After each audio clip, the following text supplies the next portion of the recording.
WETA, with a coalition of partners, welcomes you to the Well-Being's Youth Mental Health Project. Hi, I'm Bill Pullman, and I'm honored to be with you as we launch this national campaign from public media. Well-Beings is a groundbreaking project at a very important point in time. Mental illness disproportionately affects our young people and the most disadvantaged populations among us. The growing mental health movement has set the stage for dramatic change, to raise awareness, to reduce stigma, to focus on prevention and early intervention, and the promise of more research for new treatments. Together, we can bring mental illness and discrimination out of the shadows, and it's not a day too soon.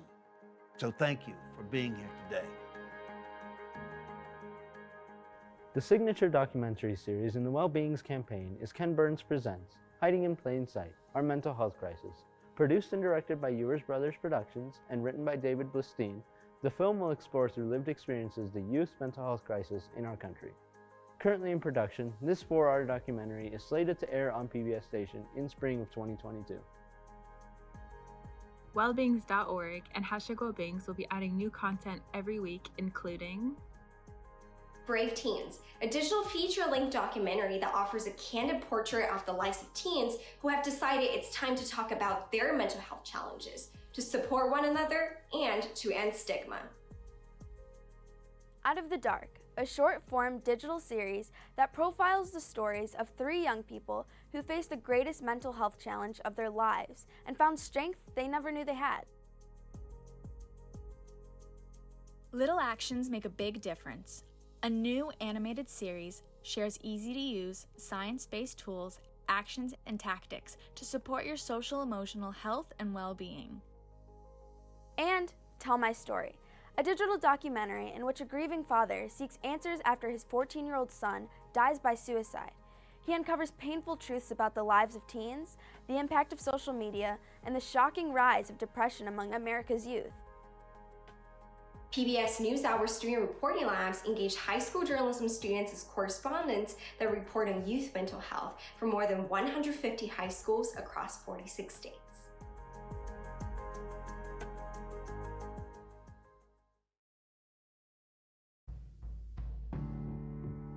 Mental health affects all of us. We all experience various levels of mental health and well-being through our lifetime. According to the CDC, half of us will experience a mental illness at some point in our lives. Call to Mind's goal is to bring this topic out into the open, to get people talking, to increase understanding, and using all of our media platforms, news, shows, live events, podcasts. We are engaging the American public in a conversation about mental health.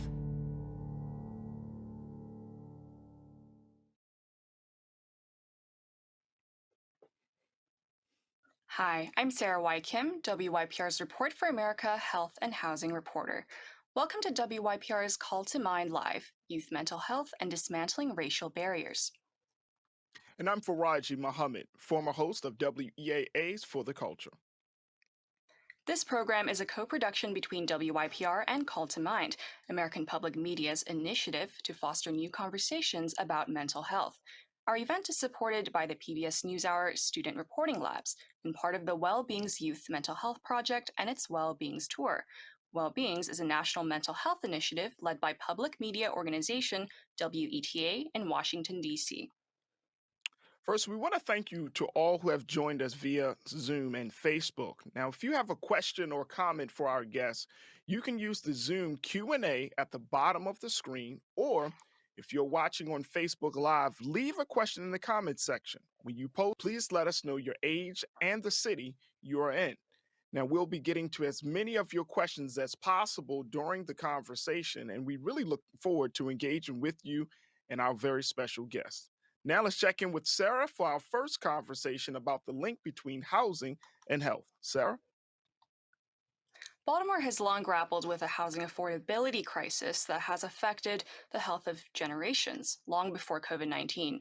In this first segment, we discuss how the pandemic has exacerbated that crisis and the sweeping effects this has on the mental and physical health of children and youth. My guest today is Nanza Umuna, Research Director for Advocates for Children and Youth, or ACY, based here in Baltimore. Nanza contributed to a 2020 report by the Annie E. Casey Foundation that examines the sweeping effects of the pandemic on children. Nanza, thank you so much for joining us.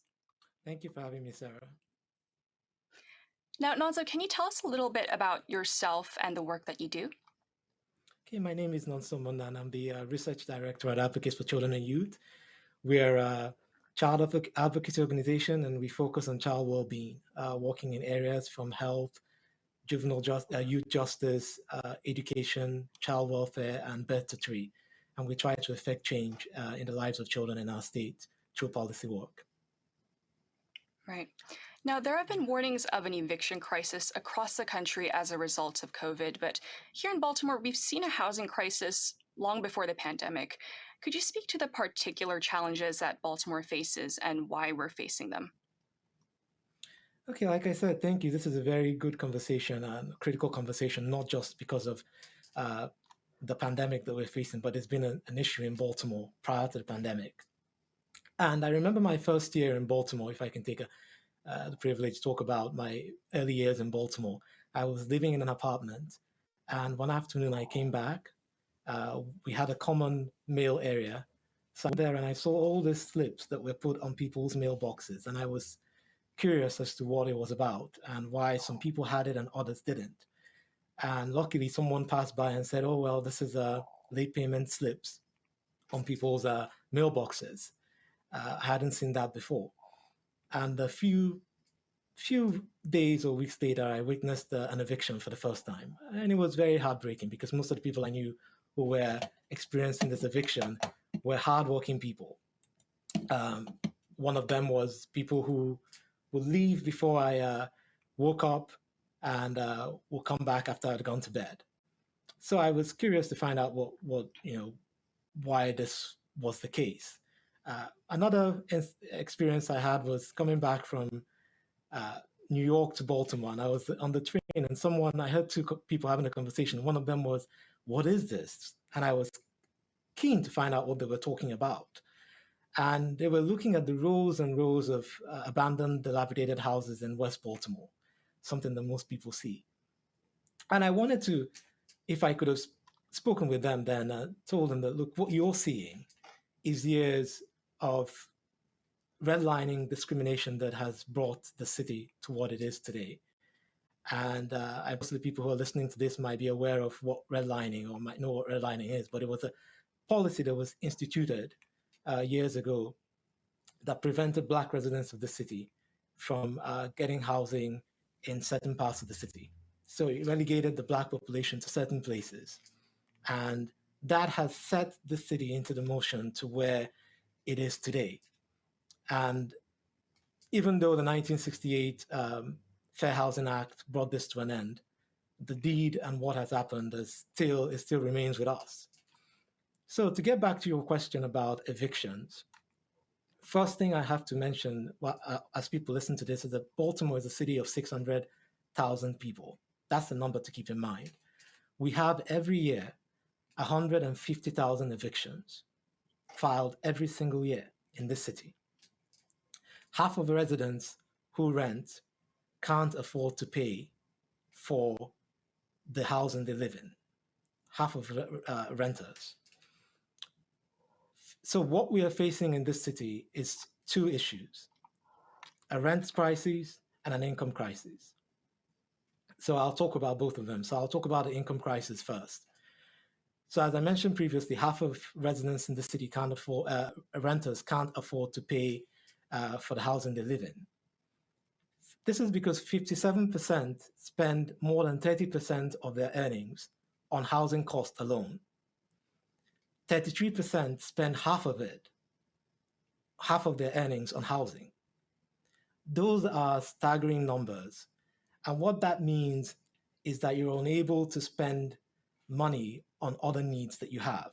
It creates financial insecurity, and then eventually it leads to the threat of eviction. Another figure I want people to keep in mind is that 34% of families who rent in this city live below the poverty line. That's about 19,000 families and 150,000 individuals. Again, I want to remind those who are listening to this that this is a city of 600,000, so that's significant.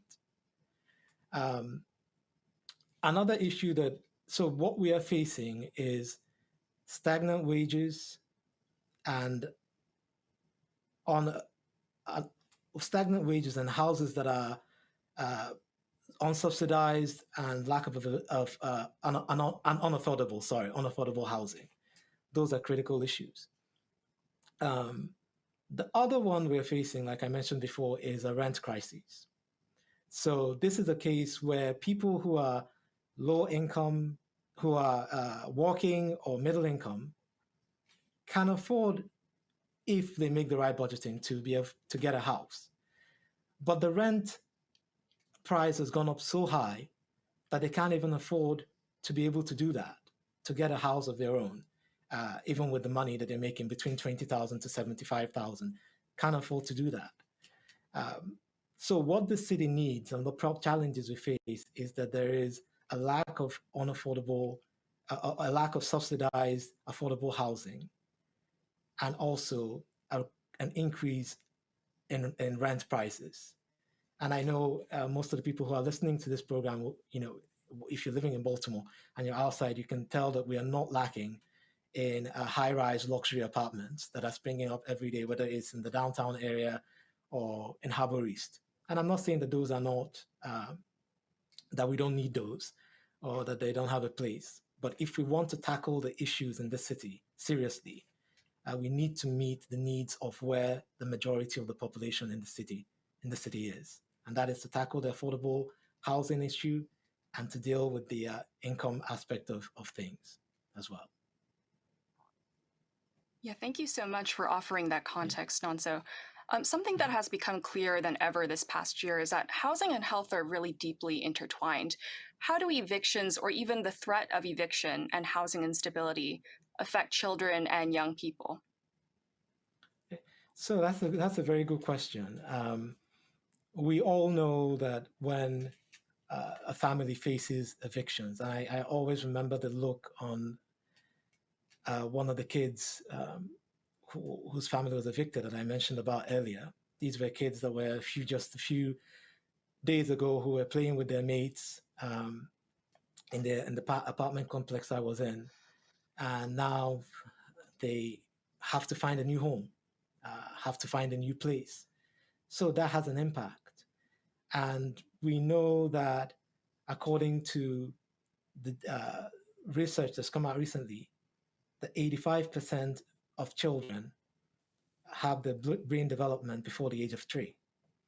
So if at a young age, and I'm just focusing right now on children itself, if at a young age you start having unstable housing, it creates toxic stress in the child.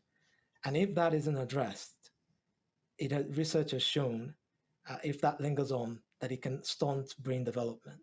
So we should think about that in terms of children.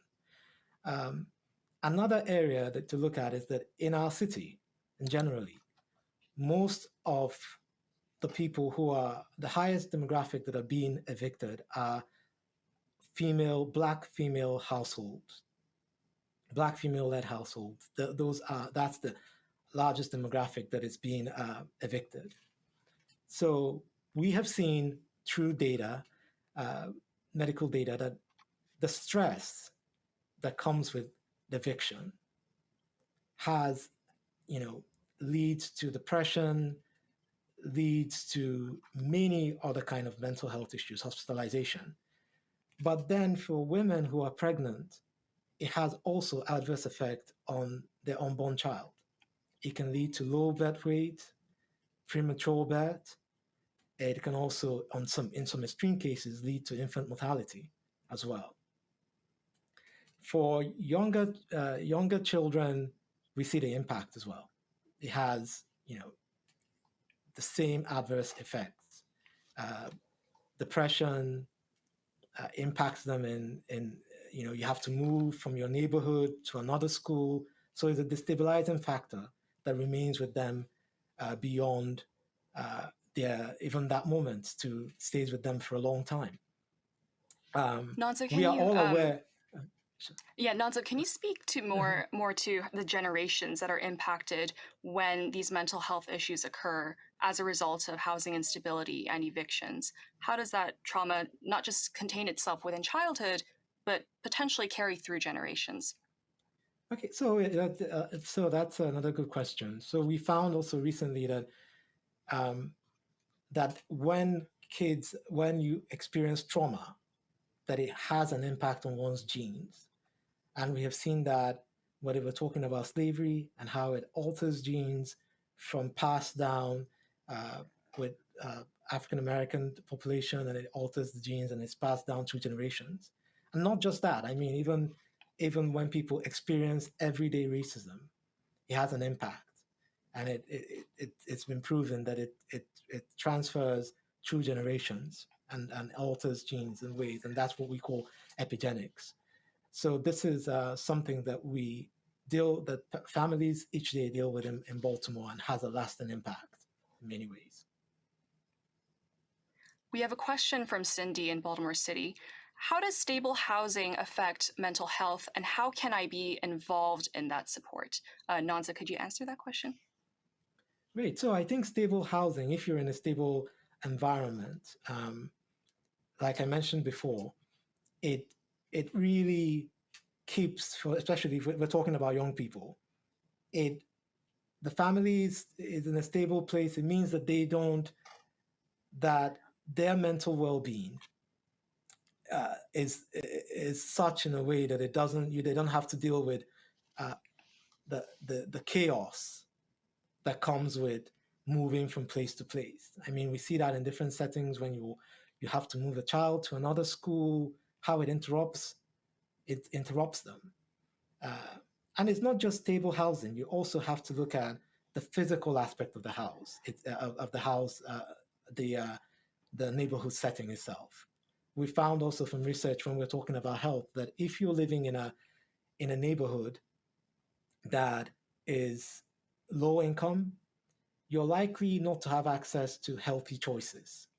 So if you're struggling with having to pay to keep your roof over your head, you're making decisions about what to spend and what not to spend. So we find that in the long term, the impact is that children end up eating unhealthy food. And as you get older, it leads to obesity and then diabetes and things of the sort. So that's the answer to that. And there are lots of organizations that are working on affordable housing in Maryland that I would refer to the listener to. I can send it to you, and you can send it to them. But there are lots of organizations doing great work here in the city. Yeah, and that ties in nicely with another question about the long-term effects that this has on children. How does housing instability and the effect on youth mental health have residual effects on educational and professional outcomes? And this is a question from Tisha. Yeah, definitely. I think it does have impact on education. Like I mentioned previously, when you're moving from place to place, it impacts you in so many different ways. The instability of it. Also, the fact that if you're living in a certain, and this is what our society has created, if you're living in a certain neighborhood in certain places, the school quality of schooling you get is impacted as well, and it's there. Another one in terms of how I think the second question you asked, can you restate that again? For the question being. Yeah, the question being the educational and professional, the impact it has on those opportunities, educational and professional, for a child who's evicted. Yeah. So professionally, it has an impact.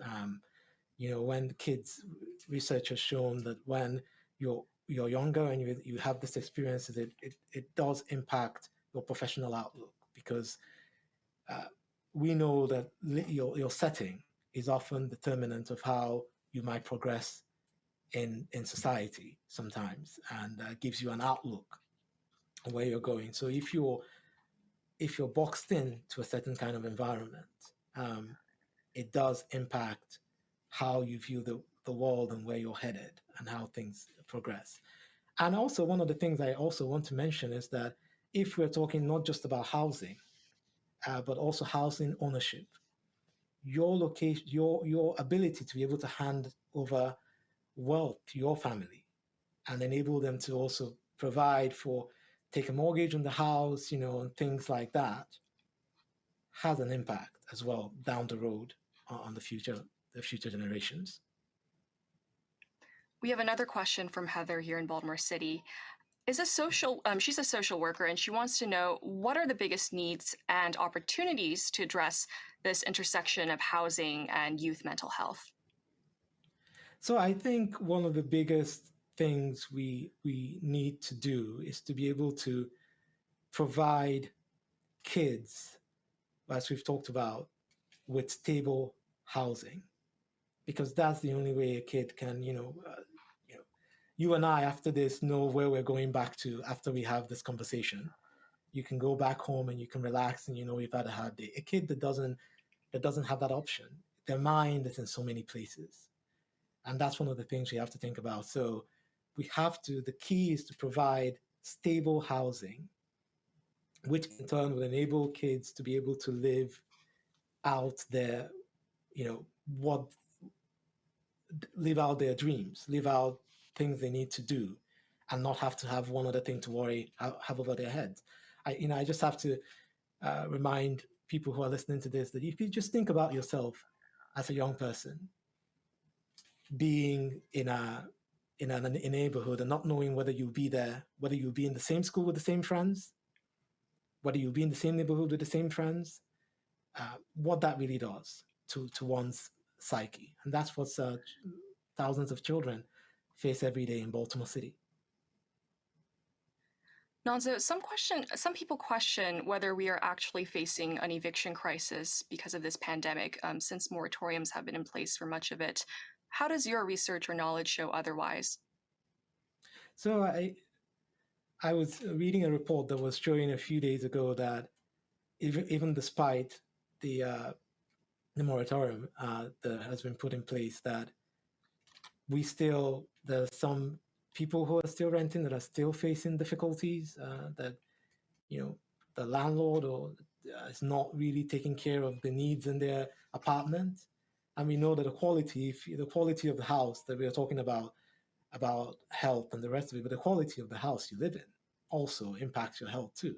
So some of them are facing that, and that has been shown to be the case. But to go back again beyond this, like you mentioned before we started this conversation, Baltimore has been facing this eviction crisis prior to the pandemic. Even with the moratorium, the fact is that as soon as it ends in July, we'll be back to where we were, which is, families still facing evictions, still facing the same circumstances they're facing. So unless we address these issues, we'll still be back in a city where 150,000 people a year get filed eviction notices, and families can't afford to live in the settings in a stable, affordable home. So these are the issues we still face in Baltimore City, and irrespective of moratoriums, or irrespective of whether we still have a pandemic going on, those will be the reality unless something is done to address these critical issues. And also, one last question for you. I just wanted to say, sorry, go ahead. Also, we have to understand that in the job market, which affects income, and also in the housing market, there is structural racism there. And that is impacting some of the topics we're talking about here as well. Because in this city, we have the Black household eviction rate is 200% higher than the white household eviction rate. So that's something we should bear in mind. Sorry. One last question, Ansa, before I let you go. This is an issue that, as you've mentioned, disproportionately affects Black renters, especially here in Baltimore. Could you share with us some evidence from your research that demonstrates these inequities here in this city?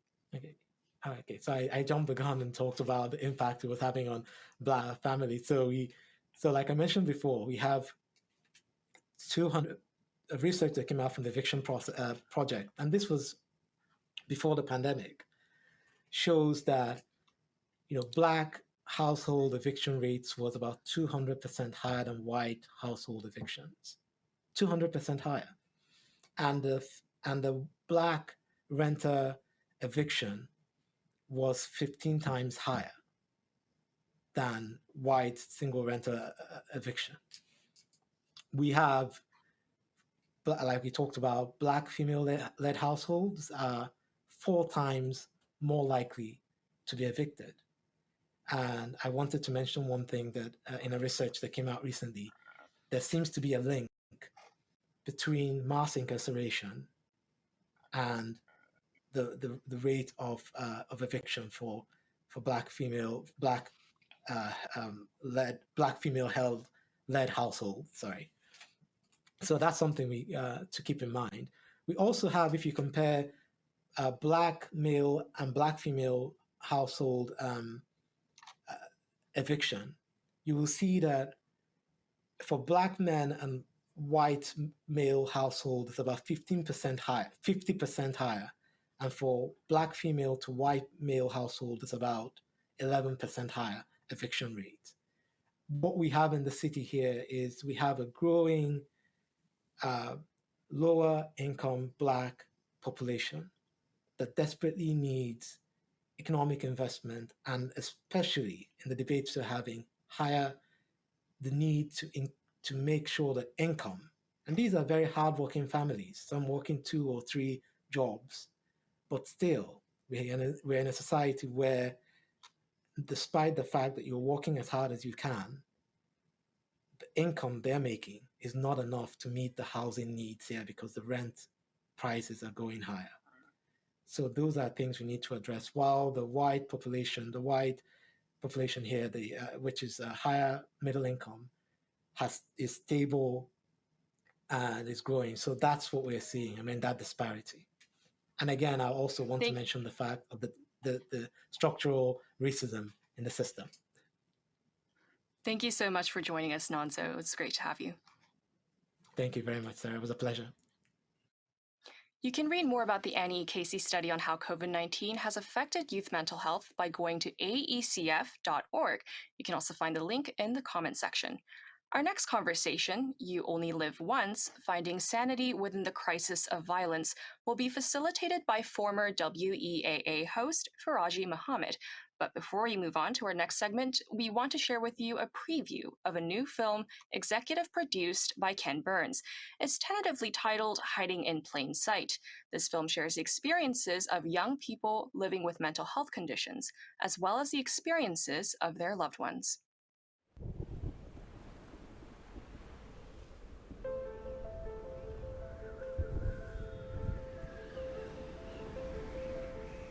I think there's so many things you can say about mental illness. It comes out of nowhere, and then it just creeps into your body, and you don't know how to deal with it. It's a strange thing to look back on and think to myself, I really didn't care about anything at that point. Not caring if I wake up. It became a very frustrating thing whenever I'd look in the mirror and there's nothing wrong with me on the outside. There's absolutely nothing wrong to make sense of that pain. That moment that nothing else mattered to me, that I just threw myself in front of a moving car. I told my parents what would happen if I wasn't here. I still had a whole future that I had planned, it's like I was planning the suicide, but at the same time, I was making plans to go out to the movies with my friends the next week. It's hard to endure, but it's just, take it one day at a time. And that's kind of how I've been living my life. It affects my daily life all day, every day. when I finally did like start to think like, oh, I'm probably an addict, I was like, no, like you're just lying to yourself. I really want to live, and I'm trying to make the effort, and I want to have a good life. Maybe 1, 2 kids, not the white picket fence, but something that's livable, not this. But I want it. And I just want normal and mundane and average. Maybe a trip to Myrtle Beach every summer. You know, I don't care. I'm sick of crazy, chaotic, up and down mess. There really is light. There really is. I know you're like, you don't know me. You have no idea of my journey. You have no idea. You're right, I don't. You're right, I don't. But I do know about lots of other kids' journeys. They are very different than yours, I'm sure of that. But what I know is that you're worth it. You have value. You are fighting this fight that you truly have no idea whether you're going to win or not. You're beyond courageous. You're beyond courageous. And you're stronger than you know. So keep the fight. Stay strong in your resolve, because you're worth it.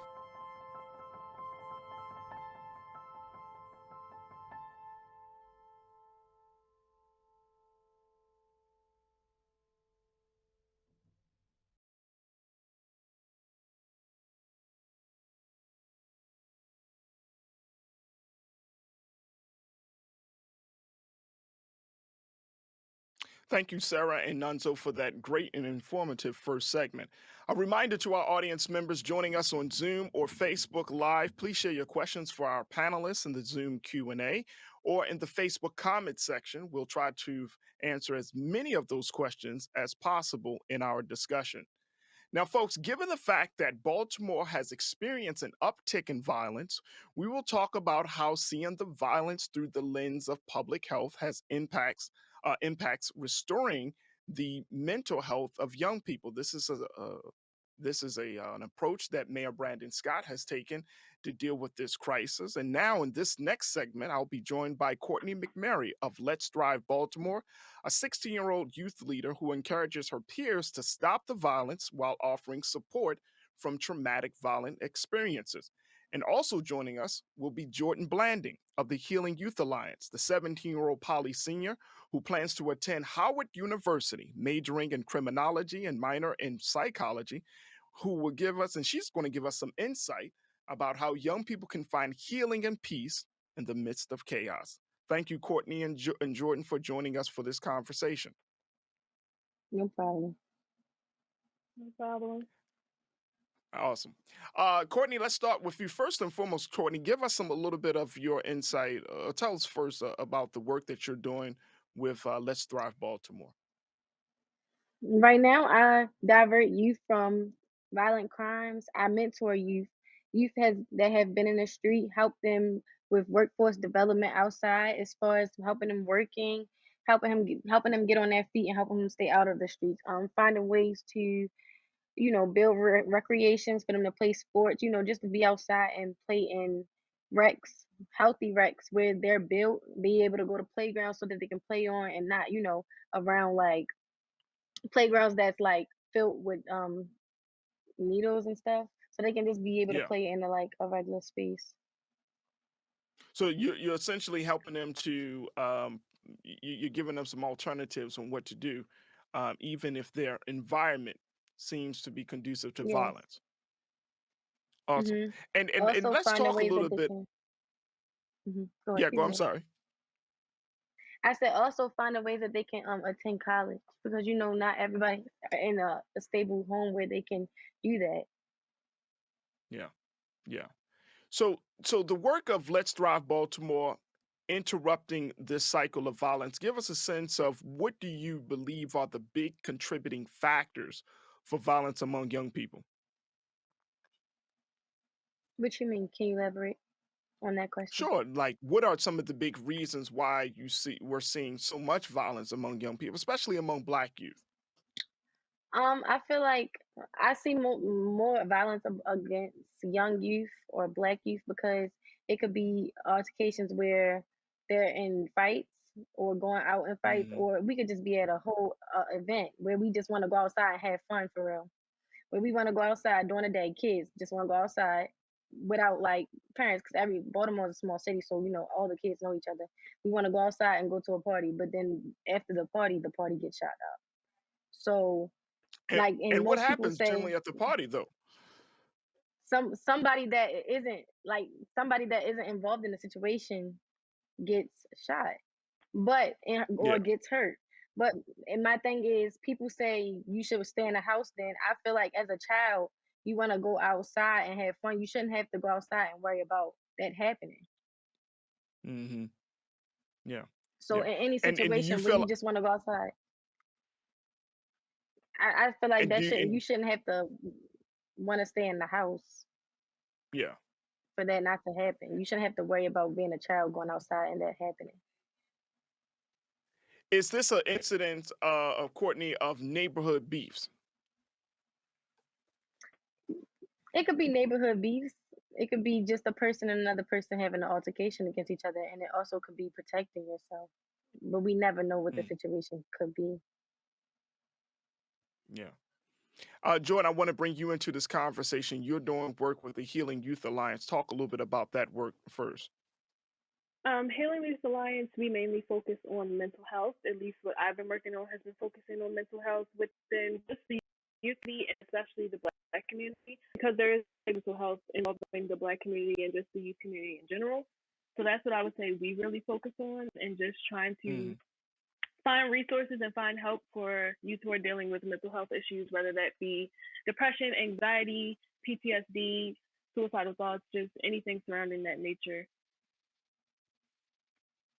And so you're talking about taking care of, I would say, the internal work, helping people to come up with better, internal tools that they can use to kind of get through, those dark moments. Is that correct?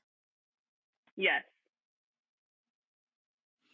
And Jordan, would you say that violence is a result of social economics, such as where you live and the economic state of your family or yourself, or is it truly all about not having a job? Is it not? Is it about something else that we may not be talking about when we're having the conversation of violence? Do we need to go deeper into one state of mind, whether that person is functional or dysfunctional?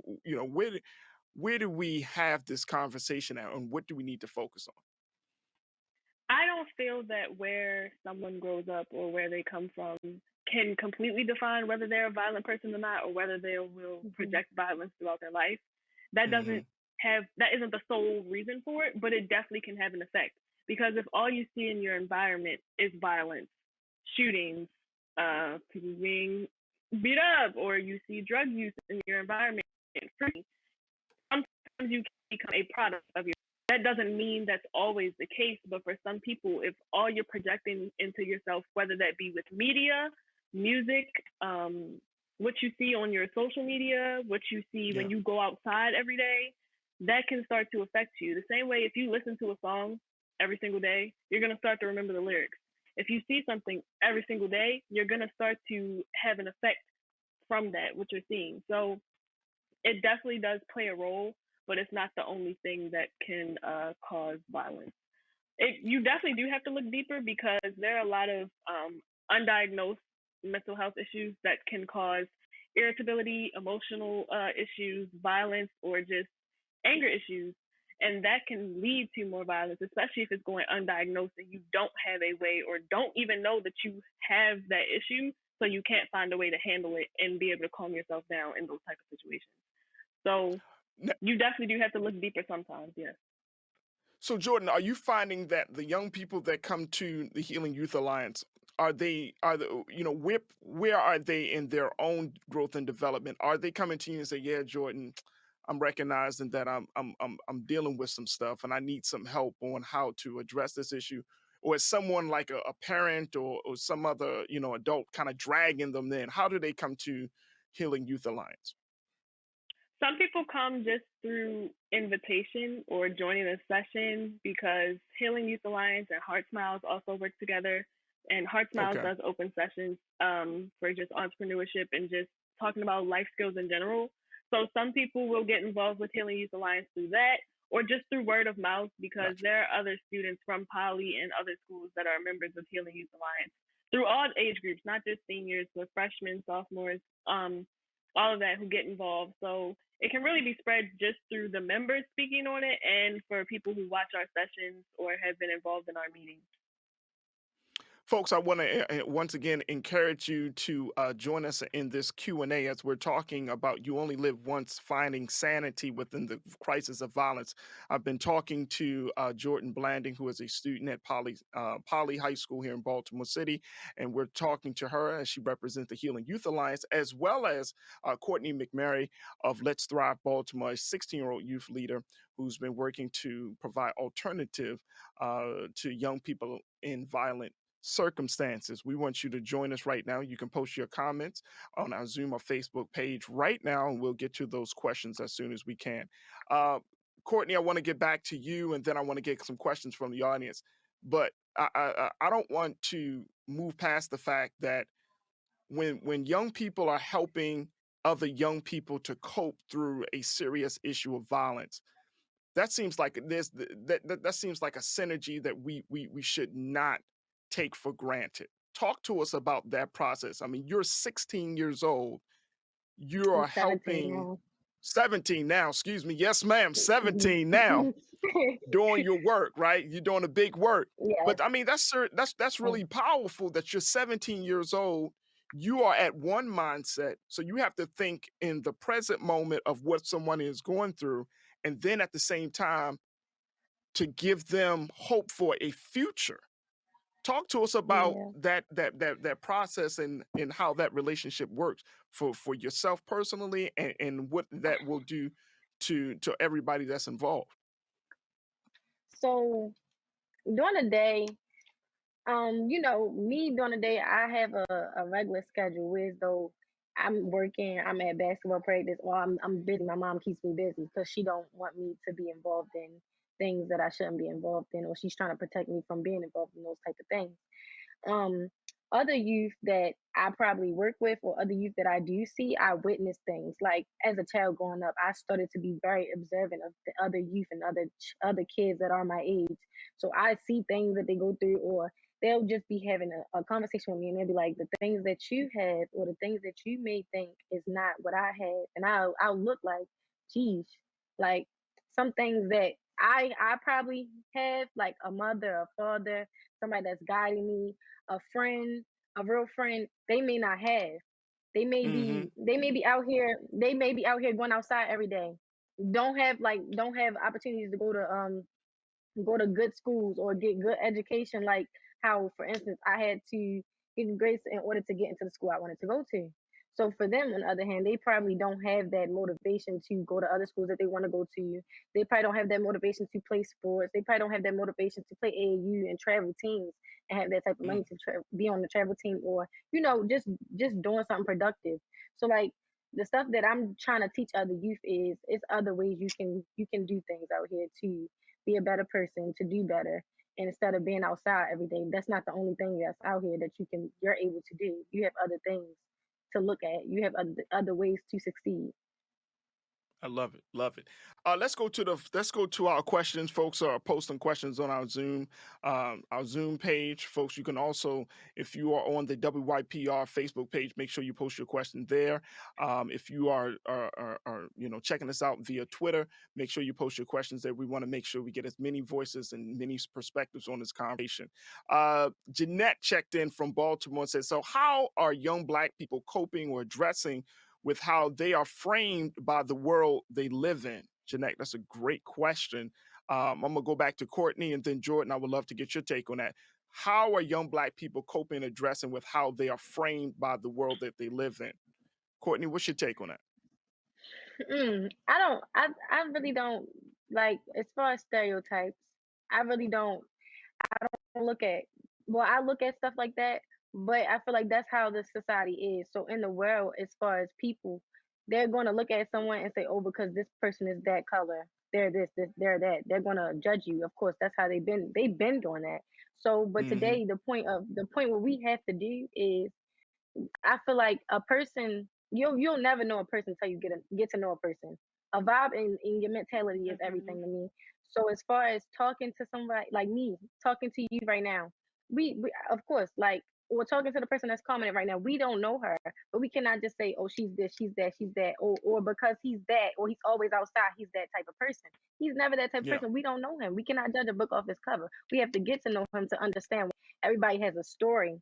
Everybody has a reason why they do the things that they do. Everybody has a struggle, and I don't think that nobody should be judged because of that. So I don't like the way that we are framed. If that's how I can answer the question. It's me, Courtney. When you said that, reminds me of a book that I listened to called "What Happened to You," a book by Oprah Winfrey and Dr. Bruce Perry. And they said one of the big lessons from the book is that when you're dealing with trauma, when you're dealing with a person acting a certain way, acting out, or any type of behavior that's not considered to be quote unquote normal behavior, we oftentimes ask the question, "What's wrong with you?" when instead we need to ask the question, "What has happened to you?" And Jordan, I want to get your thoughts on that in terms of the framing of the world, like the world that young Black people in particular are living in is a world that has forced us to not ask that question of what has happened to you. You know, that framing has created has imposed young people to act a certain way, or are we putting too much emphasis on it? What are your thoughts on that? Just to speak on coping, or how young Black people are coping with the stereotypes that they're kind of forced into at times, I don't think we ever really fully cope, because this has been something that's been going on since before I was born, before you were born, probably before our grandparents was born. So the stereotypes that have been created and set in place have been around for decades almost. So I don't think we ever fully cope, if that makes sense, but I feel like we adapt over time because we understand that we don't have to place ourselves into a mold. And there are so many different molds that have been set for not only Black teens, but by gender. Black women are supposed to be strong, are supposed to always want to stand up for themselves. They don't really get that time to be vulnerable, to have that moment of vulnerability where they don't have to speak out, where they don't have to say something, where they don't have to be a large presence to be able to be respected and get attention. Black men, but their vulnerability is the exact same way for Black women. So there are shared struggles between genders in the Black community and just in general. So I don't think you ever fully cope, but you do adapt with the stereotypes, and you do understand that you do not have to fit into that small bubble that you're placed in by society, especially in the real world. Because in high school, elementary school, middle school, you're growing up and you're learning yourself. Once you hit adulthood and you've grown into who you are as a person, you'll figure out what bubble you want to fit yourself into or label yourself as. And that doesn't mean you have to have a label at all, because it's not a requirement. You can fit different types of people or type of person. You can be a type of person that whatever type of person you want to be. It doesn't really matter. But it's really up to you to make that decision. I don't feel like you base it, okay, well, if I'm speaking to a certain type of person, I have to adjust myself to be the person that they want me to be. Present yourself in whatever way you see fit, whether that be, okay, I want to dial back my personality because I'm in a public setting and I don't feel comfortable showing exactly who I am, or I'm going to present myself exactly the way I am, and if they don't accept that, this isn't the place for me. So just don't place yourself into a box because you feel like that's what's wanted out of you by society. Absolutely. Right, Courtney, Dr. Wayuka, who's out of Atlanta, checked in and said, how do you have a conversation with Black youth without blaming the victim? What you mean, blaming the victim? Without blame, how can you have a conversation with Black youth without blaming the victim? Can you elaborate with that? Well, I mean, that's what Dr. Wayuka, and I'm taking that question, and I might be, and Doc, please check in and let us know if we're looking at. Sure. So from what I'm understanding is that youth often are seen as the victim, but how do we have a conversation that will empower Black youth where it's not just, oh, because you're Black or because you're young or because you're from this place, that I was we're about to talking say, about. am I able to say something? Sure, go ahead, Jordan. Yeah. Anytime you're having a conversation with anyone where you feel like that person is the victim, you should never go into automatic blame. So I just feel like that's I kind of agree. weird to say. I feel the How do you have a same conversation with someone sensation. without blaming the victim? That's like going into a doctor's office and saying, "Well, how did you get sick? What did you do to get here to get sick?" Right? Like you Assuming. don't automatically go in with this type, especially with Black youth, because if you talk to them and blame them as the victim from a young age, that mentality is going to carry all the way into their adulthood. So Can I do this? Can I do this right think, here? Can I do this right here? If we were like, I'm gonna just do like this right here, Jordan and Courtney. I agree. This is what I'm we're gonna gonna do. This piggyback is what off we're of gonna you. do. Come on. I'm gonna Bring it. piggyback Go off ahead. of you. Courtney. I agree with you said. I also feel like I don't when you grow up as a person, I feel like as a black youth, I was really, really kind. As far as when going to school, going through stuff, having mental breakdowns, I feel like everybody had their mental breakdowns. You change as a person, you become a new person. You become a better person, or you even become this person that's like scared to share your story. Everybody, like I said, everybody has a story. I don't feel like you should blame anybody for being a victim. We're all the same to me. We're all human. So we eat the same, bleed the same, everything. So as you growing up and you're blamed as a victim, that's like making up assumptions. So me personally, I think when I'm accused of doing something, or I'm like, somebody, like you said, somebody blaming me for being a victim or something, I really look at that as changing. Like, people like to change themselves for other people after blaming them as the victim, like Jordan once said earlier. So I feel like I don't think that people should be blamed as a victim at all. We Another got about thing, 30 seconds. Go ahead, Jordan. I'm gonna Oh. let you get your thought. Yes, ma'am. Just to piggyback off of just saying, when you blame the victim, especially if they don't have full control over what's happened to them or what they're going through, you can't really blame them for possibly being a product of literally everything they're seeing. Or you can't blame someone for becoming the exact thing that they see in front of them every day. That's sometimes you can't escape that. So blaming them for possibly following a path that was literally laid out in front of them, and it's very hard to resist temptation sometimes. I'm pretty sure everyone can attest to that. So blaming someone for possibly going down the wrong path, even though every signal they had in front of them was to lead down that wrong path, it's not really fair to them, especially if they didn't have anyone to guide them off of that path. So just speaking to Black youth, especially if they don't have that influence in their life to say, hey, no, don't do this, there's a better route, you can't blame them for that. Absolutely. I Ladies, I mean, got 30 seconds. I want to make sure, because I want to make sure we get this in very quickly and real quick. What can parents and parents and communities do to create an environment of healing for young people? I know that's a big question, but I'm gonna ask you for one recommendation. I know. Don't beat me up, Courtney. Don't beat me up. I'm not gonna beat you up. But I can answer this. all right, you can go ahead. I feel like you said, what does parenting do for Black youth or what youth can in parents and general? communities do to create an environment of healing Jordan, you go first. I'm gonna for go young after you. people who've been I'm gonna go exposed to after you. violence? Okay. All right. Talk to us. And when I say talk to us, I don't mean lecture us. I mean something that I've actually had to work on is knowing whether I want advice or if I want a listening ear. So when I say talk to us, understand, okay, do I give them advice right now? Whether that means you have to put that out there, talking to your kids, ask them, do you want me to give you advice and a way to fix this, or do you just want me to listen to you? Because sometimes you want to be able to dump all of your emotions out without hearing a response back. And sometimes you really do want results. This is how you feel. This is how we can fix it. So are you going to do the things to fix it, or are you just going to lay in your emotions? Sometimes you need that balance. Awesome. And So Courtney, does what's not your one always recommendation? mean, I feel like allow us to express ourselves. You know, as younger youth now, I feel like we have voices. So like we're more outgoing. We're able to we have freedom of speech. We're able to communicate and talk. And I feel like if people would listen or understand where we come from, because you know, people as kids, people don't think we go through stuff because we're kids and we're not supposed to go through anything. We're not supposed to worry about anything because we don't pay bills, we don't do this, we don't do that. When we go through the most, and they don't know. Little do they know unless they ask or understand, like she said.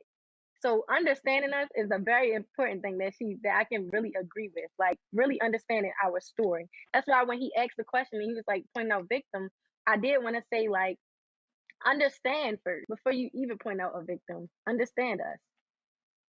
Like I said, ask us what the struggle was. And put yourself in our shoes, because you've been a 17-year-old, a 16-year-old, and a 15-year-old before. Even though the times are different, you've probably been in our same place with some of the things that we're going through. So it's not really hard to say, well, I was a high school senior one day and I was feeling this way probably. So maybe I really do understand where they're coming from. Absolutely. I I need to agree. thank both of you ladies for being so dynamic, powerful young leaders. We truly, truly appreciate you for all of the work that you're doing. But most importantly, I just want to thank you for being you. So I thank you, Courtney McMurray. I thank you, Jordan Blanding. And I look forward to hearing more about the great work that you ladies continue to do, God willing, in a very near future. So thank you so much for being a part of this conversation. No Thank you for problem. having us. Thank you for having Absolutely. me. Absolutely. For more information about the work of Let's Thrive Baltimore and the Healing Youth Alliance, check out our toolkit at WYPR.org. Folks, when we return, the conversation, the one every Black parent will eventually have with their children about self-identity, what their Blackness represents, and how to thrive and come home safely at the end of each day. The Wellbeing Store wants to encourage all of our audience members to share their personal experiences and stories to offer hope and a new understanding about mental health. Learn more about the Wellbeing Story Wall right now.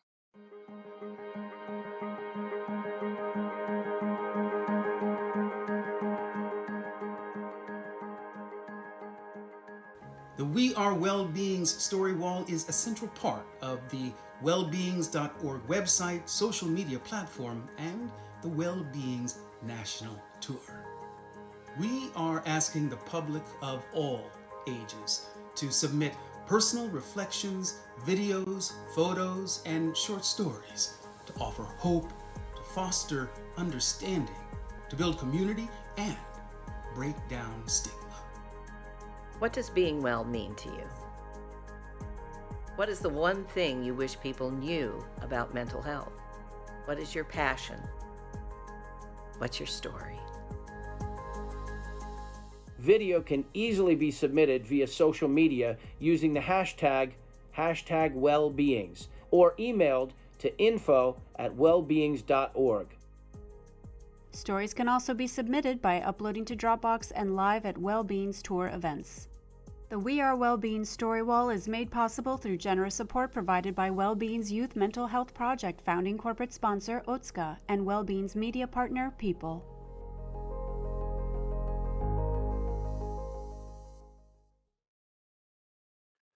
Thanks for staying with us. In this final segment, we're going to dive into trauma and how that affects self-identity, from preparing for any encounters with law enforcement to just going about life each day and making it home safely. We'll discuss the conversations that Black parents have to have with their Black sons and daughters about their humanity and value. We'll unpack how that burden affects mental health and the prisms in which Black youth are viewed. Joining me now are my guests, my very special guest, David Miller, founder of Dare to Be King, an educational program. He's also an author and father of a college-age son, and Nia Jones, a mother of an 8-year-old and counselor with the Black Mental Health Alliance. David, Nia, thank you so much for joining us. Thank you, Farajii. Thank you for having me. Absolutely. Nia, first and foremost, before we get started, I have to say that I'm on high from that dynamic Black girl magic that I just saw being expressed in this previous segment from Courtney and from Jordan. So I just had to let you know, Nia, you know what I'm saying? Because that was That was some powerful stuff. Then I think that they spoke a lot about, they said things that people probably didn't think that they should say or didn't expect to say. So I know you've done some work with the Healing Youth Alliance, so I'm sure you would appreciate that. Absolutely. Black women matter. And I think when we say that, we always forget about our Black girls. And that when we talk, it's either something that we know to be sure, or you're going to get all of our opinion. Either way, it's magical. It's a magical place. So I'm excited. You're going to get none of it. You're going to get all of it. I hear you. Nia, before we get started, tell us a little bit about the work that you're doing. Absolutely. So I have the amazing pleasure to work with the Black Mental Health Alliance, leading the youth and college division work that we do for young people between the ages of 5 and 25. Really big gap, but some amazing work around helping them to understand that their young Black mind matters. And so also in my free time, I'm a therapist, and so work with amazing individuals on their work. So I always like to say that I get to see this work at the micro level, kind of boots on the ground, and then at the macro level with the Black Mental Health Alliance, in which we provide resources, events, education, and consultation from an unapologetically Black lens, because as our executive director says, racism doesn't sleep. And so we are always excited to do this work and to be here. And of course, I see Mr. David Miller, who's definitely a friend of the Black Mental Health Alliance. So I'm with family. Oh, absolutely. Absolutely. Speaking of racism, we of course, you and I have talked about these things of what we've seen with law enforcement. We've talked about the impact that these conversations has had. But now let's bring it home. Let's bring it home, Nia. You by you being a therapist, you have an 8-year-old son. You are a Black woman. I mean, you understand the dynamics of all of these big moments that we're in. At what age should we talk to our sons and daughters about police brutality in particular, and equitable treatment in general?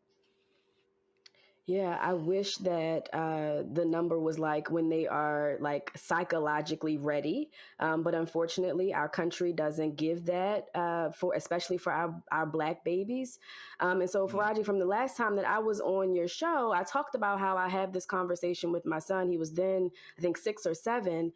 Since then, we were in the car visiting a friend in Carroll County, and got pulled over by the police here in Maryland. And my son was in the back seat. He lost it. Like we were pulled over for no reason, and I had to go deeper with him around these conversations. So in school, he's learning that the police protect you, that they're supposed to serve, that they're supposed to, do things in the best interest of the community. And so he had a serious dissonance with that, because he was like, "Mommy, my teacher tells me that the police are supposed to protect and serve, but I see him behind me doing nothing. What is he doing? Why did he pull us over?" And so I have to have that conversation with my son. His name is Jackson. Jackson, everyone doesn't see the amazing brown boy that I see every morning when we wake up. It doesn't make it any less. But I have to have that conversation that there are certain things that we can't do, buddy. There are certain things that, unfortunately, this world doesn't give you the space and the opportunity to be a child. And I think Courtney talked about that earlier. And so I would say as early as you can and as often as you can, have that conversation, because our children don't get the benefit of the doubt of, oh, they're not psychologically ready. We don't get that. So early and often. If we do it early and often, there is a fine line between telling them the current reality while at the same time being, giving them some level of respect and trust in authority figures. There seems to be, because I have an 8-year-old son, so I understand there's a fine line that we're walking in. And the reason I want to get your take on that is because for me, one of the things that I personally had to do was, we had police officers in the neighborhood. So I walked my son over to the police officers, and I introduced myself and I introduced my son to the police officer. And these were two black officers. Two wonderful. You got great personalities, fully engaged. And I had to say, well, here's officer so and so, buddy. Here's this officer, and they totally were all in. Completely all in. I'm officer so and so, boom, boom, boom. And my son now, when he sees those police officers, he sees them like his friends. I'm trying to make sure that it's not coming from a place of, and I think we as adults have to check ourselves to make sure that when we have that conversation about policing, we have to be clear about where we stand, because we might be doing some damage mentally or emotionally, right? If we aren't clear on how we want to present the police or authority figures to our sons and daughters. Is that a concern for you? I would say yes. It's hard to have the conversation, as you've said, and so I think the concern is that my son is like, something doesn't add up, right? So we've had the conversations about, like, there are some good police officers, there are some good, law enforcement individuals, but then there are some bad, and he's like, well, and I don't get it, right? Like, if the role is supposed to look a certain way, I don't understand. And so definitely introducing your child to individuals who do that line of work, absolutely, I think is a really great skill, and a way in which to have them to process through it. Yeah. But just kind of in terms of how I always tell parents, you have to parent for your child. And so mine is very inquisitive. He's very curious. He will rip like things apart. His father is an apologist. And so, as it relates to like religion and politics and culture. And so I think just genetically he got that. And so just in how we have to approach it with him, we have to kind of say, this is one side, this is the other, and then have that discourse with him, and then he's able to process through it. But I know that Mr. David has an amazing system around how to have that conversation, so would love to hear him. Hey, David, I want to certainly bring you into the conversation. For those who aren't familiar, David Miller, you've been doing this work for well over 20 years. Not throwing any shade on your age, brother, because you look great. It's the gray, brother. It's the gray. I didn't shave today. But I do want to, give you an opportunity for folks to know who you are and the work that you're doing. So again, glad to be in the space with you and Nia. This is when I'm listening to Nia talk about having this conversation with her 8-year-old son.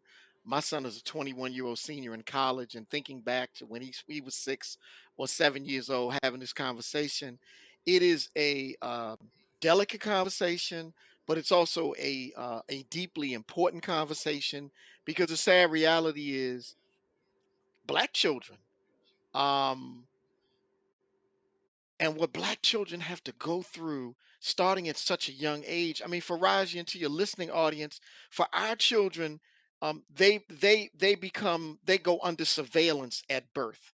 And so if you look at a lot of the work by Walter Gilliam at the Yale Child Study, who looks at the suspension and expulsion rates of Black children in pre-K.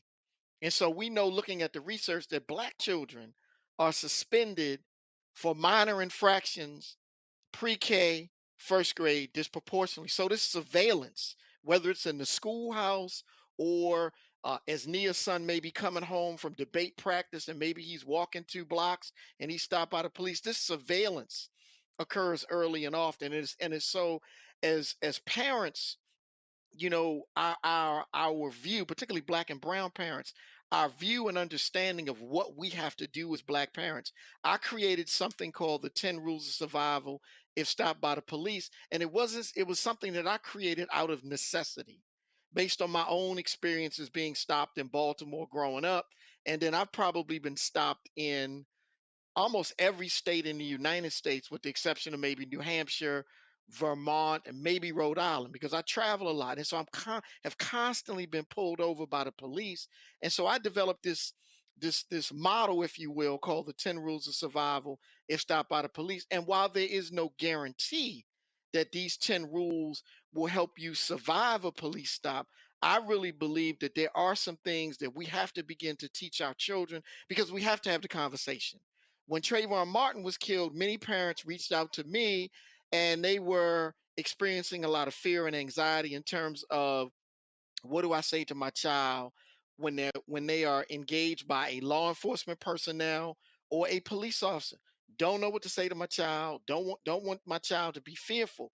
And so our 10 rules of survival if stopped by the police is really an opening conversation, if you will, that we need to have with our children. It provides 10 things that are very high on my list.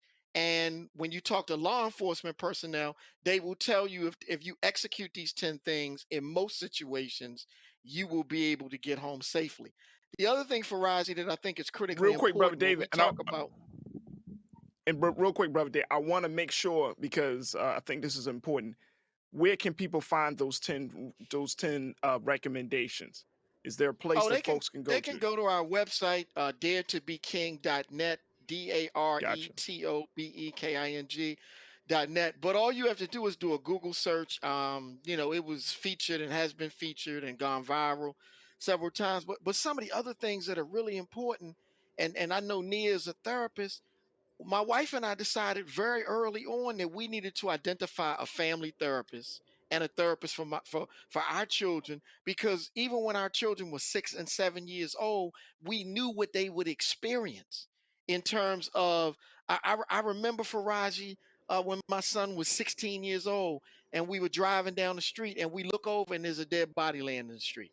I was on North Avenue in Baltimore. I mean, it was literally a dead body laying in the street. And my son at 16 is asking me questions like, well, what's going on? Is somebody going to call the police? And so for black and brown children, even if you live in a gated community, there's some things that we need to do. One is identify a family therapist. Two, I really believe every family should have access to an attorney. I mean, these are things that I just think that are so necessary for black families. The trauma, and it's not a matter of if you get stopped or when, because it is going to happen. And even the example that Nia gives about being pulled over, and I can remember times being pulled over, and I'm looking in the rearview mirror, and I'm seeing the officer with the hand on the 9 millimeter, and I automatically go into this information that I have in my Rolodex. I have to make this officer believe that I'm non-threatening. And for black Facts. children, this is a skill that we have to teach them at a very early age. And it is extremely sad and it is extremely painful. Let's go to. I wanted to get your thoughts on this. From a question from Amy. Amy out of Baltimore. She said, "I'm a parent of mixed race kids. How, as a white mother, do I approach that conversation with integrity?" Thank you so much, Amy, for your question on our Zoom. And so, Amy, our 10 rules of survival if stopped by the police are for. I designed the 10 rules of survival if stopped by the police, and there's a video called Get Home Safely. If you go to Google and type in Get Home Safely and type in my name, David Miller, a deeply profound video. I would start with the video, right? I would start with the video.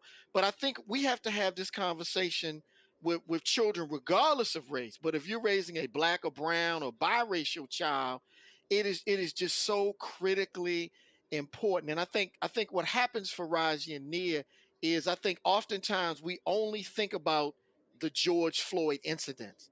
But this is Yeah. happening every single day.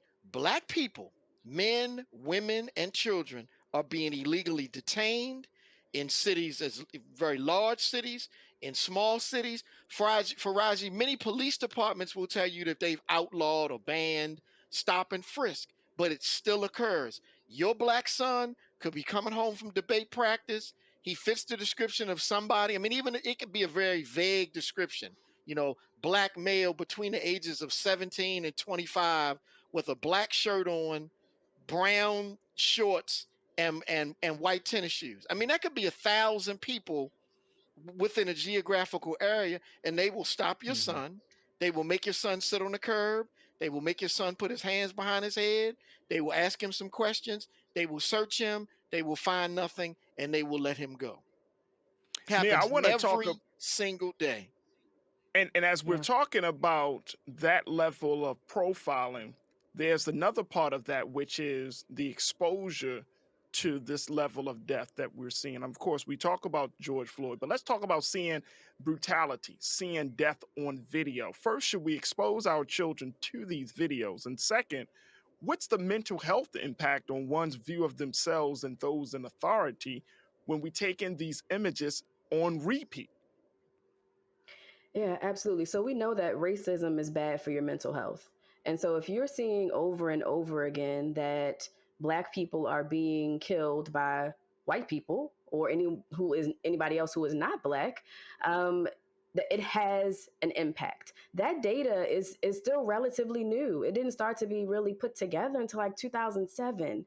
Although black people knew that it was happening, it's still relatively new. And so the way in which I like to describe it is that, you know, you have adverse community environments. And so you see things such as killings, and you see black people lying dead in the street on a daily basis. You have, you know, poverty and things of that nature in your home, historical disinvestment in your community. I think we were talking about housing a little bit earlier. That kind of soil of raising black children in, and raising black families and trying to, you know, bring the village together. When you have that kind of soil, it then births some strange fruit of the things that we see in our communities, such as divorce and substance use and mental health concerns. And so then people sit there and ask, like, why is it this way? It's systemic, right? It is historical. It is bad dirt, and it is bad soil for the tree. Something that I learned a little while ago is that in just kind of like a natural tree, if it has bad roots and bad soil, that tree can be there for 20 years. You can kick that tree over, pull it out the ground, and go on about your business. That tree's been there for 20 years, right? And so, but it looks like a completely healthy tree. And so when we think about trauma, when we think about how that impacts your mental health, we're also saying that nothing bad can happen for 20 years. That means no job loss. That means no, you know, passing 29 vacant homes on your way to school in the morning. That means no poor education system. And so that kind of racism, systemic or direct, is bad for your mental health. And so I wouldn't show my child a video of George Floyd, for example, being murdered. I just wouldn't. But what can also happen is that our young people have access to these kinds of videos, and so they are re-traumatized every time it shows up. We were leaving out of the house on this past Sunday, and ESPN had some kind of thing on TV about sports, but it started with the Derek Chauvin trial, and I was like, I'm re-traumatized all over again. I just heard the young black woman who caught the footage of Derek Chauvin murdering George Floyd. She was speaking in the courtroom. They use it as a voiceover, and so that is re-traumatizing to young people that have to listen to that and see it over and over and over again. And so. Racism is bad for your mental health. I wouldn't show it to my child. But we have to also recognize that they do have access and that it can be damaging in seeing something of that nature. Speaking of trauma and the level of how far and deep it goes, we had another question from our Zoom said, how do you help children deal with the trauma of being under scrutiny constantly? What do you put in place for their mental health while they navigate society? Brother David, we got about a couple of moments left, but I would love to get your take on that. So Sister Nia was dead on. One of the things, Farajii, and I know this is a tough one for a lot of folks, we got to do a better job of monitoring our children's intake. Because when I was growing up, you didn't have 350 channels on TV. You had like 3, right? And so when we think about the fact that we live in this kind of 24-hour news service, and then our children are being bombarded with all of these images, that's number one. Number two, when you think about social media, and while social media can be, great and affirming, a lot of this content is on social media. And so one of the questions that I always struggle with is, why does your 6-year-old have an iPhone? See, that's a whole nother show right That's there, a Farajii. whole nother show. Why does a 6-year-old have an iPhone and have complete access to kind of roam around the internet at their leisure and watch whatever they want to watch? And so as Yeah. families, we gotta, particularly in the Black community, man, we gotta do a better job of getting back to family. We got to do a better job. Those two dynamic sisters, Jordan and Courtney, we got to do a better job of listening to our teenagers and hearing what they're saying to us so that we can do a better job as parents. I really believe, Farajii. So first of all, it's overwhelming being Black. And Sister Nia outlined a number of things that support that it is overwhelming a lot of times being Black. But the other thing is, oftentimes they're just things that we have to do within our own homes, in our own communities. We tend to still focus on secondary institutions, parole, probation, courts, drug rehab places. We got to focus back on primary institutions, building families, building communities. And Farajii, the last thing that I'm gonna say that is critically important is we got to do a better job and focus more on Black fathers. I really believe that Black fathers are the secret weapon.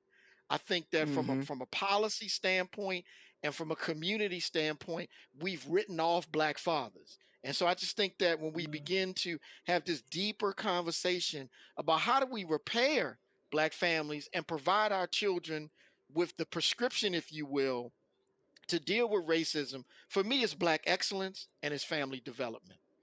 Really quick, I know this is big, and y'all probably gonna beat me up after this, but I gotta ask, you should take like 30 seconds, Nia and David, looking at where we are with race relations in this country, and then the whole debate about critical race theory. Looking at that conversation, Nia, what's your take on that very quickly? You're right. This is big, and I'm beat you up at the flagpole. You're gonna beat me up at the flagpole. My take is that it needs to be taught. And just like how we talk about if our power in voting wasn't what it is, why would they continue to try to steal it from us? Same thing with this history. And so, two things. I think it should be taught in school. I just think that. I think that the writer, the theorist, the thought leader behind it, and her name is escaping me, is brilliant. But I think that it also should be Kimberly Crenshaw.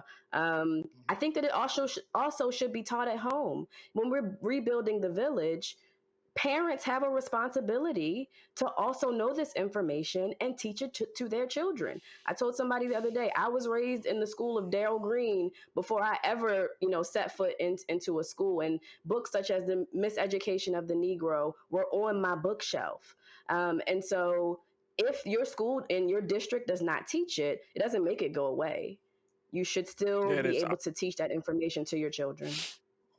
Dave, I'm gonna give you 30 seconds on that. How do we incorporate making sure that 30 seconds? You're expert. You know how to do this. So really quickly, I'll just quote one of the earliest pioneers of critical race theory, Derek Bell, who was a professor at Harvard, wrote a seminal book called Faces at the Bottom of the Well. Racism is as integral part of America as breathing. Thus, as Nia talked about, much of this is family centered. We need to build libraries in our homes to ensure that our children get what I used to call, when I taught in the school system, the invisible curriculum.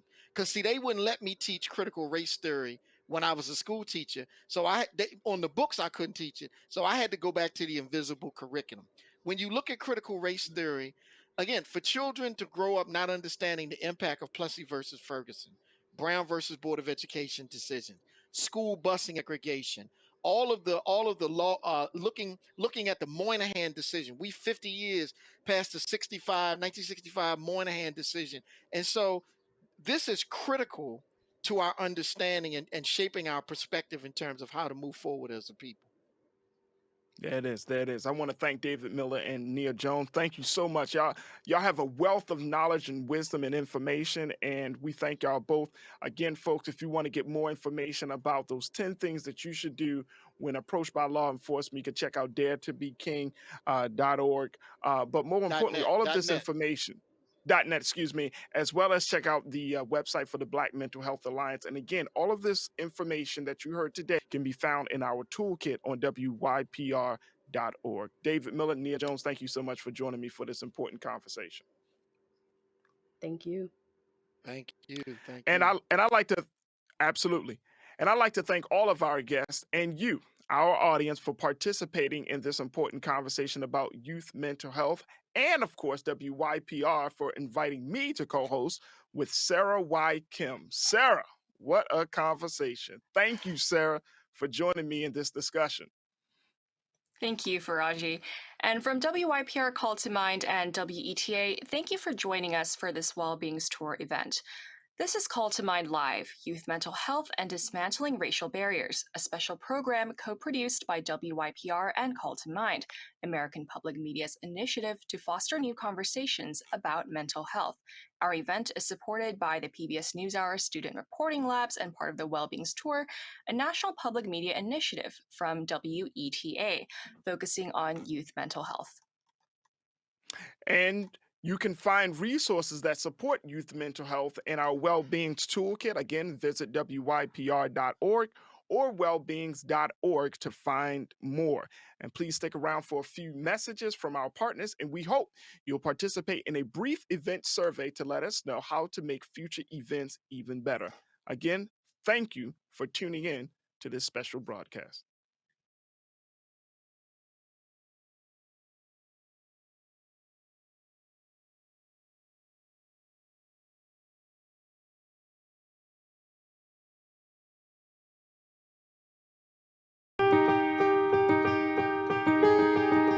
It's time to change the conversation about mental health.